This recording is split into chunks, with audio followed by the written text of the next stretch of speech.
एक बार की बात है, पहाड़ों के बीचों बीच एक छोटे से भूले बिसरे गांव में एक प्राचीन डाकघर था जिसे भूत डाकघर के नाम से जाना जाता था, जिसका अंग्रेजी में द हंटेड पोस्ट ऑफिस होता है। इन्होंने पीढ़ियों से चली आ रही भयानक किंवदंतियों और रहस्यमयी कहानियों में डूबी हुई जगह से परहेज किया।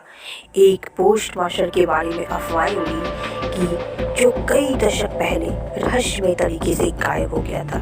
कुछ लोगों ने कहा कि वह पागल हो गया था, उसे पुरानी इमारत के भीतर छुपी अलौकिक भूतों का भय सता रहा था।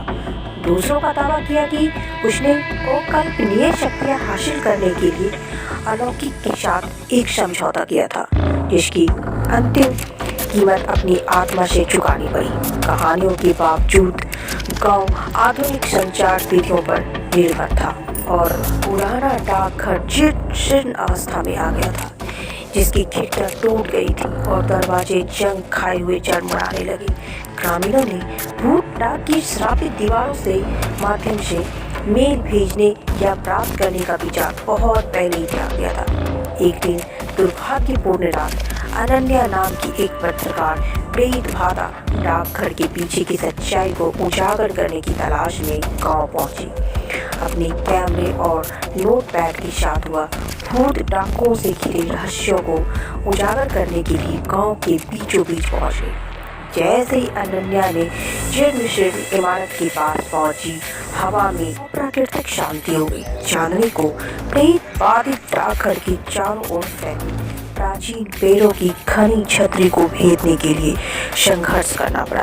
अनन्या झिझकी लेकिन आगे बढ़ी। उसकी पत्रकारी प्रवृत्ति उस पर हावी होने लगी, बेचैनी की भावना पर हावी हो गई। पोस्ट ऑफिस में प्रवेश करते हुए अनन्या का स्वागत एक जबरदस्त खामोशी से किया गया, जो केवल हवा की दूर की कड़कड़ाहट से टूट गई थी।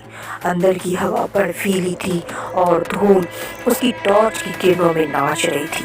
जैसे ही उसने एक भूले हुए कमरों की खोज की, अनन्या को किसी की उपस्थिति का एहसास हुआ कि एक दुष्ट शक्ति जो उसकी हर हरकत पर नजर रख रही थी। मंद रोशनी में उसे एक धूल भरा वही खाता मिला, जिसके पन्ने पर उन ग्रामीणों के लिए नाम भरे हुए थे जो भूत घरों में प्रवेश करने के बाद बिना किसी निशान के गायब हो गए थे।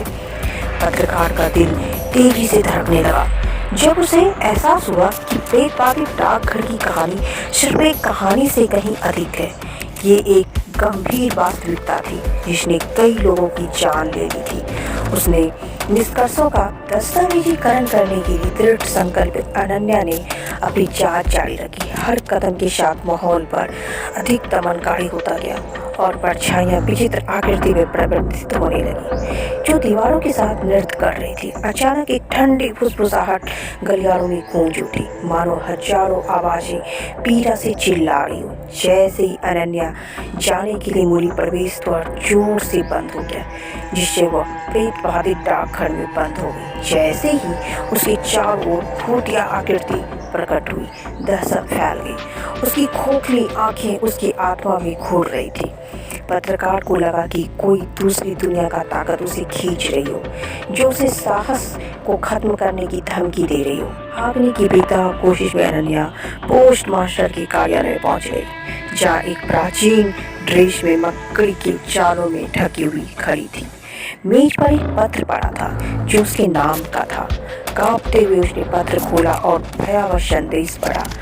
अपने सत्य की तलाश की और अब सत्य आपको ढूंढ रहा है।